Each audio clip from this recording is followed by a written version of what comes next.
మండలంకి వచ్చినాం. మేము చాలా రోజుల నుండి కమిటీలు వేయాలని ఉన్నక కొన్ని అనివార్య కారణాల ఈరోజు ముందుకు వచ్చాము.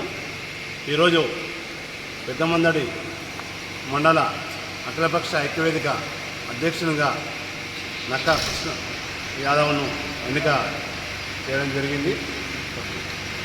దీని పెద్దమందడిలో జరిగే అవినీతి అక్రమాలు కానీ ఏదైనా ప్రజా సమస్యలు ఉంటే మేము ఖచ్చితంగా ఈ రోజు నుండి ఊరూరు తిరిగి ఈ పెద్దమందడిలో ఏ అవినీతి జరగకుండా ప్రజా సమస్యలన్నీ ముందుకు తీసుకొచ్చి పరిష్కరిస్తామని ఈరోజు మాటిస్తున్నాము. ఖచ్చితంగా పెద్దమందడి మండలాన్ని నీతివంతంగా తీర్చిదిద్దడానికి అఖిలపక్ష ఐక్యవేదిక కృషి చేస్తుంది. అలాగే ప్రతి గ్రామంలో కమిటీలు వేయడం జరుగుతుంది, మండల కమిటీలు వేయడం జరుగుతుంది. ఖచ్చితమైన కమిటీలు అన్నీ వేసి వచ్చే ఎలక్షన్లలో ఒక మార్గదర్శకంగా చూపిస్తానని తెలుపుతూ నమస్కారం.